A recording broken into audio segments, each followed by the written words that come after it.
lembaga tu terus terjun depan Baim. Berdiri, besar, botak dan berbulu. Mereka yang lain pun apa lagi terus lompat dari katil ke pintu. Buka je pintu depan terus lari ke jalan. Masing-masing menangis sambil terjerit-jerit berlari.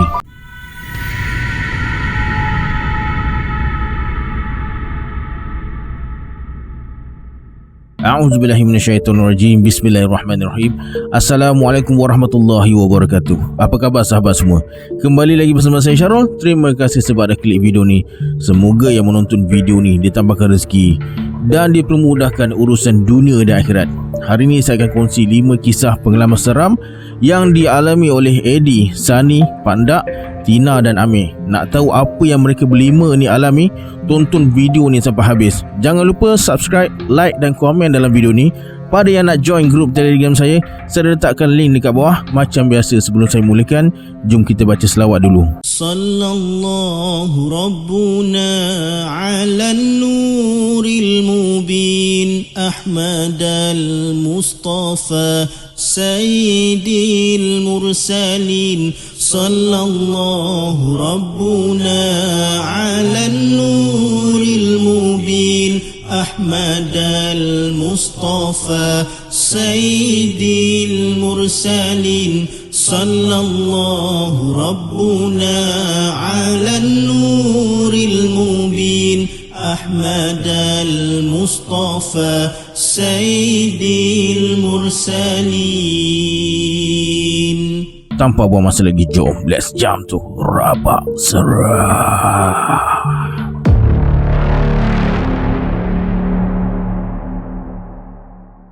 Rumah nenek Eddie yang terletak di sebuah kampung di Pulau Pinang ni memang dah lama tak berpenghuni. Sejak kematian nenek penghujung tahun 80-an. Walaupun dah lama ditinggalkan, halaman dan rumahnya bersih je, macam ada yang menyapu setiap hari. Halaman rumah berpasir putih, depan rumah ada hutan yang agak tebal dan ada jamban dekat situ. Rumah jenis tradisional dengan serami panjang bertutup, bertiang seri dan dapurnya dekat bawah beralaskan tanah. Nenek hanya guna air telaga untuk mandi dan minum. Telaga tu ada dekat belakang dapur. Kisah ni jadi masa kakak Eddie kahwin. Disebabkan rumah ayah kecil dan sepupu-sepupu lelaki pula ramai yang datang masa tu, sepupu Eddie paling tua bernama Baim ajak mereka bermalam dekat rumah nenek.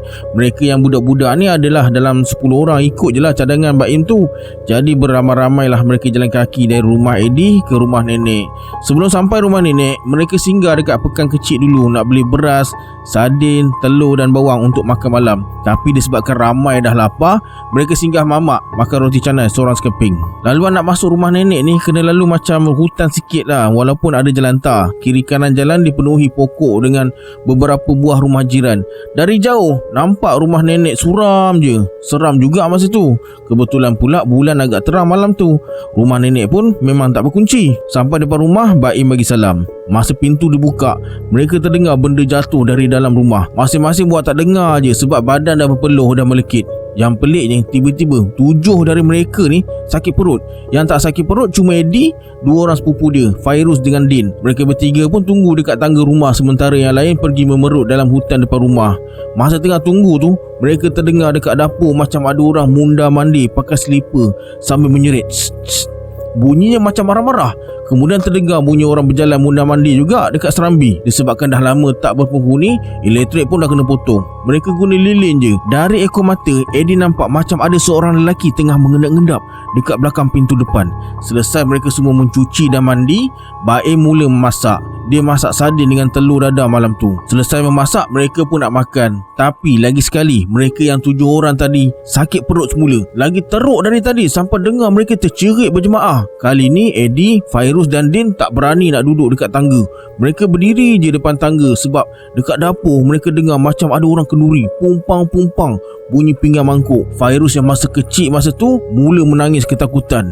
Lepas semua dah selesai membuang, mereka pun nak makan. Bila buka periuk nasi, nampak macam biasa lagi. Uap naik semua dengan nasi dekat nak penuh. Tapi bila dia cedok, senduk terus ke dasar periuk. Tong! Kosong.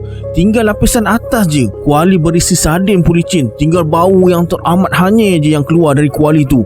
Telur dadar pun sama, licin dan keluarkan bau hanyir sampai rasa nak termuntah. Fairuz bagi tahu Baim, masa mereka pergi membuang tadi, dia pandang belakang dan ternampak satu makhluk tengah terkangkang jilat kuali sambil pandang tajam dekat dia. Itu yang buat dia menangis. Tiba-tiba Baim mengamuk. Dimaki hamunnya benda tu. Yang lain diam je. Ada yang ajak balik atau tidur dekat mana je, asalkan jangan dekat rumah tu. Tapi Baim cakap siapa nak balik boleh balik. Dia nak tidur situ. Disebabkan dah lewat malam, tak ada siapa yang berani nak keluar. Tak apa, malam ni dia tahu nasib dia. Kita ni anak cucu, bukan orang lain. Dia nak kacau sangat, biar dia kacau, kata si Baim. Walaupun dalam ketakutan, mereka tidur juga dalam rumah tu. Eddie, Fairuz dengan Din tidur atas katil. Tapi katil tu bau wangi sangat. Tepi katil ada tingkap, yang lain tidur atas lantai. Baim seorang je tidur dekat tempat nenek solat dekat depan sikit. Bila masing-masing dah mula nak terlena, tiba-tiba mereka terdengar bunyi pasir di baling atas bumbung. Mula-mula dekat bumbung tempat mereka tidur, lepas tu dekat bumbung serambi pula. Mereka semua buat tak tahu je sebab masing-masing dah kecut perut. Kemudian terdengar orang berjalan mundar-mandir dekat serambi sambil mengomel-ngomel macam tak puas hati. Tak lama kemudian terdengar pula macam buah kelapa dibaling dalam telaga. Lepas tu semua bunyi-bunyi tu diam. Dalam beberapa minit kemudian terdengar dinding dicakar pula. Tak ada siapa pun yang tidur dalam bilik tu. Tapi Baim yang tidur dekat tempat nenek solat tu, elok je mereka dengar berdengkur. Keadaan jadi sunyi sekejap. Tiba-tiba terdengar nama mereka semua dipanggil, diikuti dengan bunyi ketukan pintu. Masa tu semua dah lari duduk berpelukan atas katil sambil menangis ketakutan. Pintu dekat rumah tu ada 3. Satu dekat depan, satu dekat dapur, satu dekat serambi. Semua pintu tu diketuk sambil panggil nama mereka seorang demi seorang. Suara macam suara lelaki garau, macam marah tak buka pintu untuk dia. Lepas tu diam kejap. Tak lama kemudian terdengar macam biawak panjat dinding sampai ke bumbung. Mereka boleh dengar macam bumbung zinc tu dikopek dengan kuku tajam. Ketik, ketik, ketik. Makin kuatlah mereka menangis ketakutan. Yang paling seram sekali bila mereka semua terdengar macam orang terjun dan mendarat atas alang dekat tiang seri rumah. Dari sama-sama cahaya lilin, mereka semua nampak sosok seorang lelaki bertelanjang bulat tengah bertenggong atas alang sambil renung ke arah mereka dengan mata merahnya, siap tunjuk-tunjuk mereka yang ada atas katil tu. Tu. Semua terus menjerit dan meraung. Tiba-tiba Baim bangun, berdiri dan pandang atas. "Oi, kenapa kau kacau aku tidur ha?" Lembaga tu terus terjun depan Baim. Berdiri, besar, botak dan berbulu. Mereka yang lain pun apa lagi terus lompat dari katil ke pintu. Buka je pintu depan terus lari ke jalan. Masing-masing menangis sambil terjerit berlari. Lepas tu mereka nampak ada 5-6 cahaya dari lampu suluh. Rupanya jiran-jiran dekat situ terdengar jeritan mereka dan mereka kenal itu semua anak cucu nenek. Apa yang jadi lepas tu mereka tak tahu. Masing-masing semangat dah hilang, lemah. Lepas kejadian malam tu, Eddie selalu kena ganggu. Baim pula selalu sakit hinggalah dia hembuskan nafas terakhir beberapa tahun lepas tu.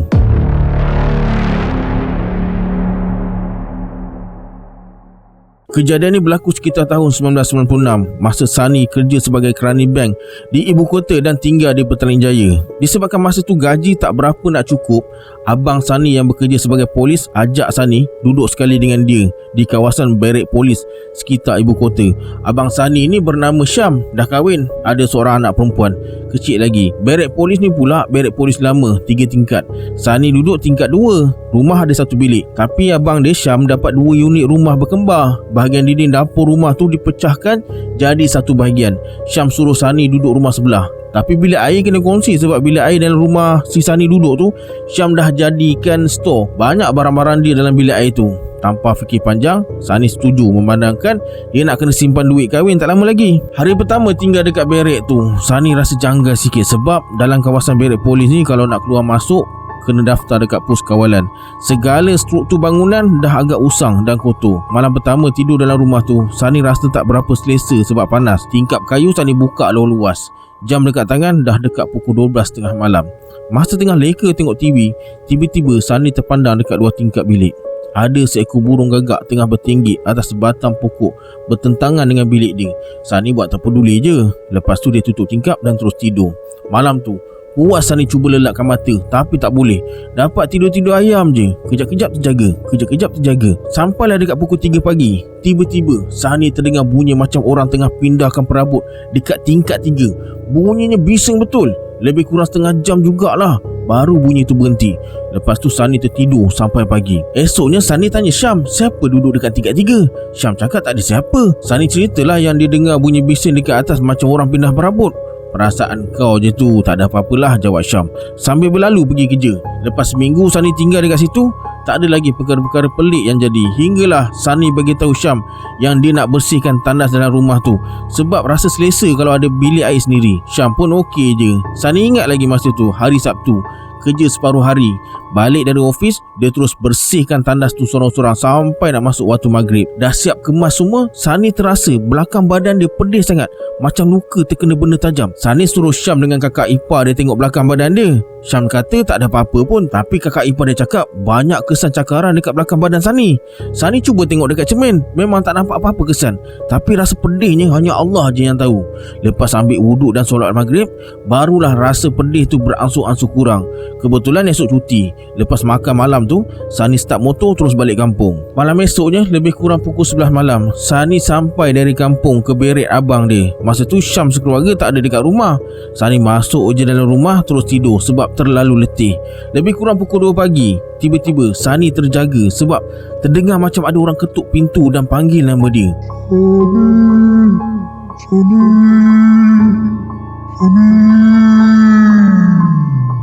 Bila Sani buka pintu, tak ada sesiapa pun. Dia masuk dan baring semula. Lepas tu terdengar bunyi ketukan tingkap kayu dekat belakang bilik pula. Sani mula panik dan terus baca ayat-ayat Quran yang dia tahu. Hingga sampai satu tahap, ketakutan tu berubah jadi berani. Sani buka tingkap dan jerit, "Woi, siapa main ketuk-ketuk ni ha? Kalau berani main sini, tunjukkan diri," kata Sani. Lama juga Sani tunggu dekat situ. Lepas tu dia kunci tingkap dan terus tidur. Esoknya Sani periksa tingkap yang kena ketuk semalam. Secara logiknya tak ada siapa yang mampu ketuk tingkap bilik tu sebab tak ada beranda dekat situ. Dekat tingkat 2 ni. Pagi tu Sani ceritakan segalanya pada Syam dan kakak ipar. Mereka berdua terdiam, tak berkata apa-apa. Tiba-tiba Syam bersuara, "Malam ni aku panggil ustaz datang tengok-tengokkan rumah ni." Kebetulan hari itu Sani terpaksa stay dekat office sebab banyak kerja. Lebih kurang pukul 10 malam dia sampai rumah. Masa sampai tu Sani nampak Syam tengah berbual dengan seorang ustaz. Kemudian Sani dijemput berbincang sekali. Rupa-rupanya malam lepas Sani bersihkan bilik air belakang rumah tu, kakak ipar kena ganggu dekat dapur rumah dia. Masa kakak ipar tengah bancuh air kopi, tiba-tiba dia perasan macam ada seseorang tengah perhati dia dari dapur rumah Sani. Kakak ipar terus menjerit panggil Syam. Masa Syam sampai, makhluk tu melayang masuk dalam bilik air rumah Sani.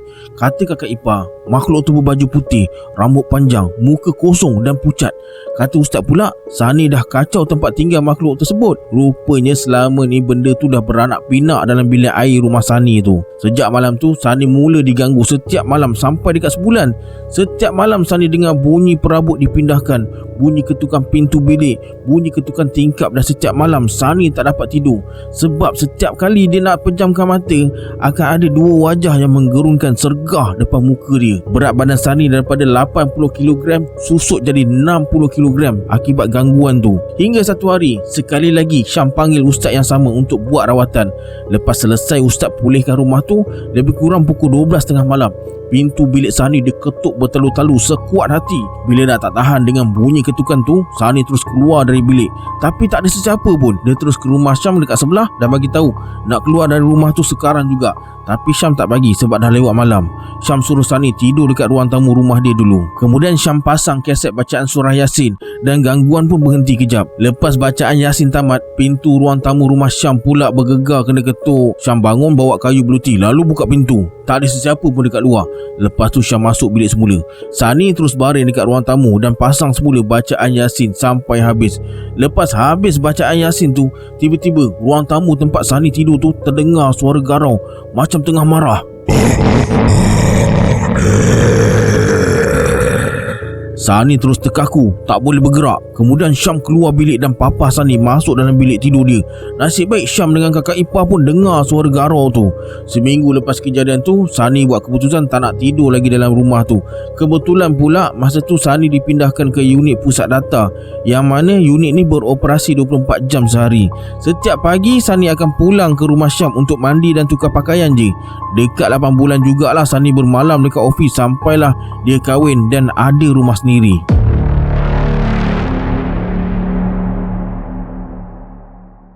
Pak Ndak mula menyewa rumah di Taman Baiduri ni pada tahun 1994. Tinggal seorang diri sebab dia ada kerja yang perlu diselesaikan di Kemaman.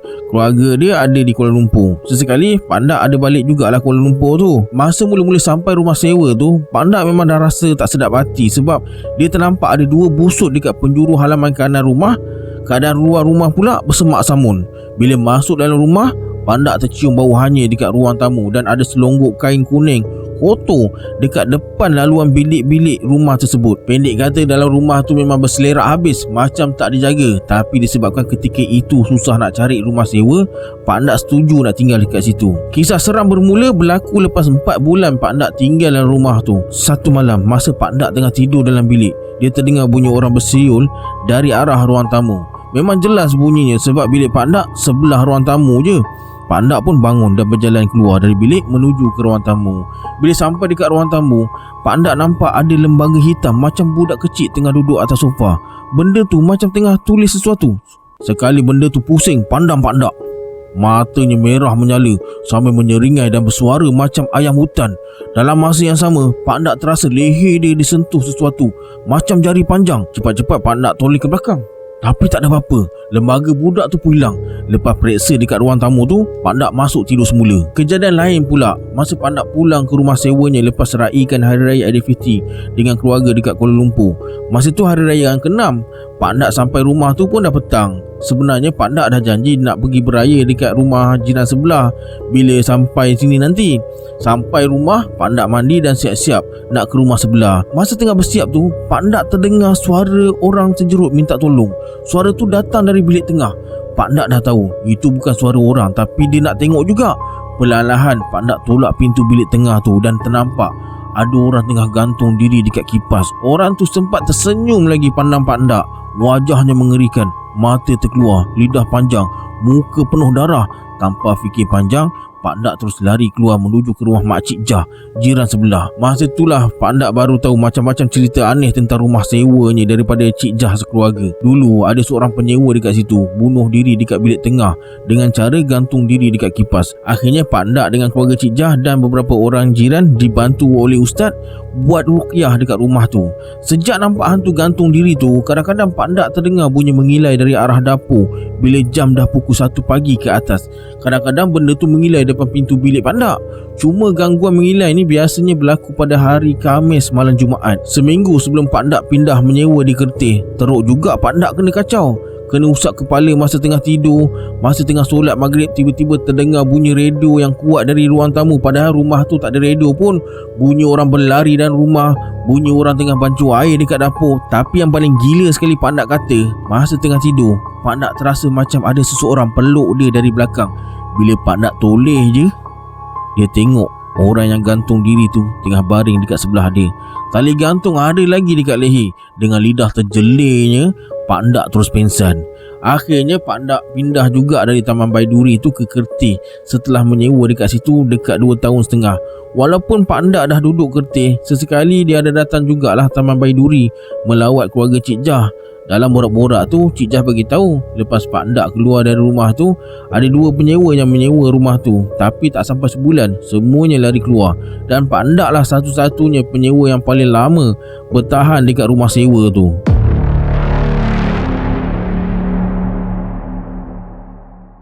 Tina ni seorang pelajar dekat salah satu universiti dekat Nilai. Keluarga dia tinggal dekat Sarawak. Ada satu hari tu abah telefon. Dia kata nak pergi KL tengah hari nanti, ada kerja sikit dekat sana. Dia suruh Tina pergi KLIA sebab abah tak sempat nak pergi kolej si Tina ni. Mak ada kirim barang dekat Tina. Tina pun iyakan je lah. Masa pergi KLIA tu, Tina ajak kawan dia bernama Wawa sebab dia tak berani nak bawa kereta sorang-sorang ke sana. Lebih kurang pukul 12 tengah hari mereka bertolak daripada Nilai. Masa nak sampai KLIA tu, tiba-tiba Tina rasa lain macam. Tapi dia senyapkan je. Masa tu Tina tak tahu mana jalan nak ke tempat parking. Jadi dia pun belasah je lah pergi ke tempat ketibaan. Lepas keluar dari tempat ketibaan tu, baru nampak signboard parking. Tina pun ikut arah signboard tu. Tempat parking ni ada banyak blok. Ada blok A, B, C dan D. Tina pilih blok B sebab dia suka huruf B. Masuk tempat parking, Tina parking kereta dekat ujung sikit dari lift. Lepas tu Tina dengan Wawa naik ke tempat ketibaan tu. tunggu Abah. Lepas Abah bagi barang dari mak dan ikut kawan Abah pergi mana tah, Tina dan Wawa pun balik ikut jalan dan lift yang mereka guna tadi. Sampai dekat mesin bayar parking tu, masuk tiket, mesin tu tulis tak boleh bayar dekat sini sebab mesin tu untuk parking blok C je. Tina pelik, kenapa pula blok C? Bayar parking blok B dekat mana pula? Tina masih cuba nak bayar dekat situ, memang kena reject. Wawa ajak pergi turun bawah dulu, mana tahu dekat bawah ada mesin bayar parking. Tina pun iyakan je. Masa tengah tunggu lift, Tina dengan Wawa berceritalah pasal barang yang mak kirim tu. Lepas tu diam kejap sebab pintu lift dah terbuka. Tina tak pandang kiri kanan dan terus masuk je dalam lift tu. Dia perasan Wawa tak ada pula. Tina nampak Wawa masuk dalam lift berdepan dengan lift yang dia masuk tu. Cepat-cepat Tina panggil Wawa. Wawa. Terkebil-kebil Wawa masuk dalam lift masa tu. Tina tanya kenapa Wawa masuk lift tu. Wawa cakap dia masuk lift tu dengan Tina lah. Masa bila pula Tina keluar? Kau tengok orang lain kot, kata Tina. Taklah Tina, tu memang kau lah, balas Wawa. Sampai dekat tingkat Tina parking kereta tu, keluar je dari lift, Tina dah rasa lain macam. Suasana dekat situ suram je. Laluan keluar dari tempat lift tu ada dua-dua laluan tu gelap. Wawa terus ikut salah satu lorong gelap tu. Tina ikut daripada belakang. Lepas keluar dari lorong tu, nampak tempat parking. Cari kereta tak jumpa juga. Sampai berpeluh-peluh dibuatnya. Tiba-tiba bulu roma Tina meremang.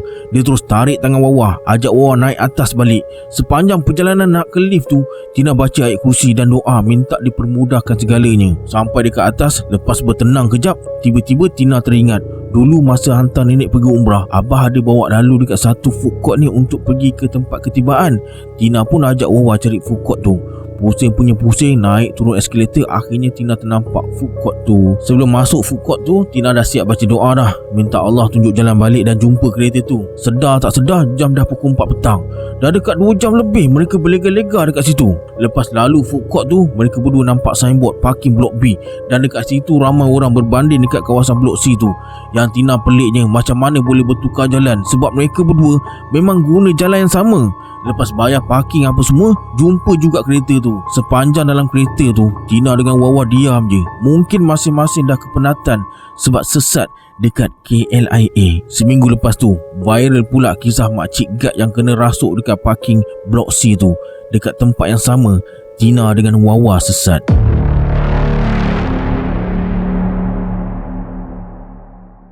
Amir, anak bongsu dari 5 orang adik-beradik. Ada 3 abang, Alung, Angah, Abang Cu dan seorang kakak, Kak Is.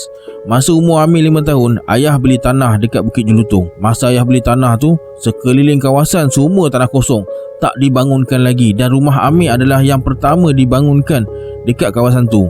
Rumah Amir ada 8 bilik dan masa tu semua bilik digunakan. Masa tu mak buka kafe, jadi bilik dekat dapur ni memang khas untuk bibik-bibik yang kerja dekat kafe mak. Ada juga bibik yang jaga rumah dan jaga Tok Wan. Tok Wan lumpuh dan perlukan bantuan untuk bangun ke tandas. Salah seorang bibik tu dari masa Amir kecil lagi, dialah yang jaga Amir. Amir panggil dia Kak Do. Kak Do ni orang Jawa, ada kelebihan sikit, boleh nampak-nampak. Kak Do selalu cerita dekat mak benda yang ada dalam rumah Amir tu. Tapi mak ni jenis tak percaya benda-benda macam ni. Kak Do cakap ada malam-malam tertentu dia nampak ada makhluk tinggi hitam macam monyet, gigi taring tajam, mata merah, jalan-jalan dalam rumah tu.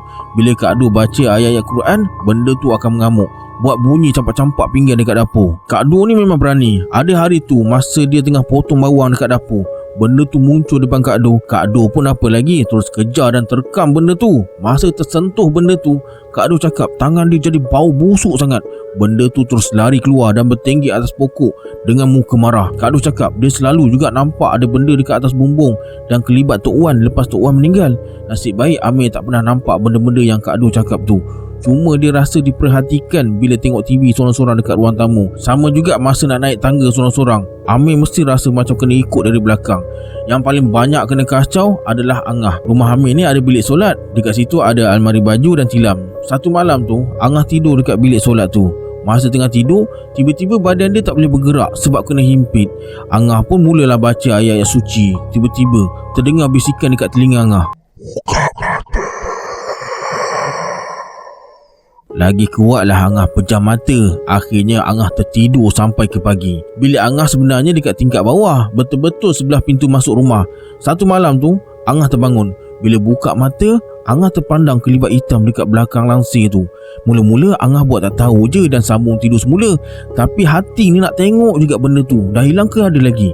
Bila Angah buka mata sikit, benda tu makin dekat. Dan setiap kali dia intai dari celah selimut, benda tu makin datang dekat dan akhirnya benda tu lompat atas katil Angah sampai bergegar katil. Angah terus lari pergi bilik Along, cakap nak tidur sama-sama. Along pun tak banyak tanya, cakap okey je. Rupa-rupanya benda tu ikut Angah dan lompat atas katil Along pula. Sudahnya dua-dua cabut lari, tidur dekat ruang tamu. Malam bulan puasa, Abang Chu nak tidur dengan Angah dalam bilik Angah. Masa tidur tu, Abang Chu saja nak bermanja dengan Angah. Dia peluk Angah dari belakang macam bantal peluk. Masa peluk tu, Abang Chu dengar Angah mendengus kuat sangat macam bunyi lembu jantan. Abang Chu pun pusing pandang ke belakang, malas nak peluk Angah.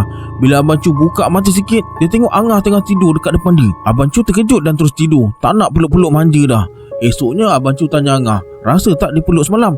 Angah cakap tak ada apa-apa pun. Angah ni senang terjaga kalau ada benda dekat dia. Jadi memang bukan Angah lah yang Abang Chu peluk semalam. Ayah ni suka buat bacaan Quran ramai-ramai dekat rumah. Lepas habis bacaan, Angah bersalam dengan Tok Guru Ayah. Lepas tu Tok Guru Ayah cakap dekat Ayah, jaga anak tu, ada benda nak berkawan katanya. Dipendekkan cerita, 11 tahun kemudian Angah dengan Along kahwin. Jadi mereka pindah rumah. Kak Do dah balik kampung, Kak Is masuk universiti. Abang Chu kadang-kadang dia ada dekat rumah sebab dia kerja flight. Tok Wan dah meninggal, Ayah kerja outstation. Tinggal Amir berdua je dengan mak dekat rumah tu. Mak ayah pun tunggu masa je nak pindah, tapi disebabkan Amir nak ambil SPM, jadi kena tunggu dulu. Mak ada juga cuba jual rumah tu sebab nak beli rumah kecil sikit. Ada juga orang datang nak tengok rumah tu, tapi mak tak mengaku dia pemilik rumah. Mak jadi ejen sendiri, jadi bolehlah dengar sendiri feedback orang. Semua orang cakap, kenapa rumah nampak macam husang Kenapa rumah macam pondok Dan masa itulah mak mula syak, ada benda yang tak kena, macam ada orang sihir rumah ni. Ketika itu jugalah kucing-kucing Amir mula mati secara misteri. Mulut keluar buih-buih macam kena racun. Ayah ni berilmu sikit, jadi dia letak satu buah yang tahan lama dan tak senang busuk depan rumah. Dan dalam beberapa hari je, buah tu busuk dan bertukar hitam. Ayah pun minta bantuan dari makcik, suruh tolong carikan orang untuk halau benda ni. Ayah pun tangkap gambar rumah dan hantar pada makcik untuk diberikan pada ustaz. Ustaz tu cakap ada 2 jin tanah dekat rumah Amir ni, laki bini. Jin tu ketua kampung kawasan tu. Jin tanah lelaki tu besar, tinggi, bertaring dan bermata merah. Jin perempuan pula sebelah lawa, sebelah buruk, sebelah wangi, sebelah busuk. Masa tu mak terkedu sebab apa yang ustaz tu cakap sama macam Kak Do ceritakan. Ustaz tu cakap benda tu terperangkap dalam rumah ni sebab ayah dah pagar rumah tu, jadi benda tu tak boleh keluar. Adalah juga buat sesi halau-menghalau benda tu, tapi tak mau keluar juga. Ayah dengan mak pun malas nak berlawan. Akhirnya ayah dapat jual juga rumah tu. Tapi sebelum pindah rumah, masa tengah packing barang, mak keluar nak buang sampah dekat luar. Masa tu nak masuk waktu senja. Tiba-tiba ada seorang lelaki kulit hitam, baju putih, berserban, datang dekat mak dan tanya dengan senyuman, nak pindah ke? Bulu roma mak habis meremang. Dengan ringkas mak jawab ya, dan terus lari masuk dalam rumah. Walaupun dah 5 tahun pindah dari rumah tu, Amir asyik termimpi-mimpi pasal rumah tu. Dia ada cerita dekat Abang Chu pasal mimpi tu. Abang Chu cakap dia pun mimpi pasal rumah tu juga. Tak tahu kenapa. Mungkin sebab dah duduk lama kot, ataupun makhluk dalam rumah tu rindukan mereka. Okey, sampai sini dulu kisah untuk hari ini. Sebelum kita berpisah, anggaplah kisah ini sebagai hiburan semata-mata. Janganlah terlalu mudah percaya. Hanya yang mengalaminya tahu akan kebenaran sesuatu kisah tu. Kita berjumpa di video akan datang. Saya Syahrul. Assalamualaikum. Adios.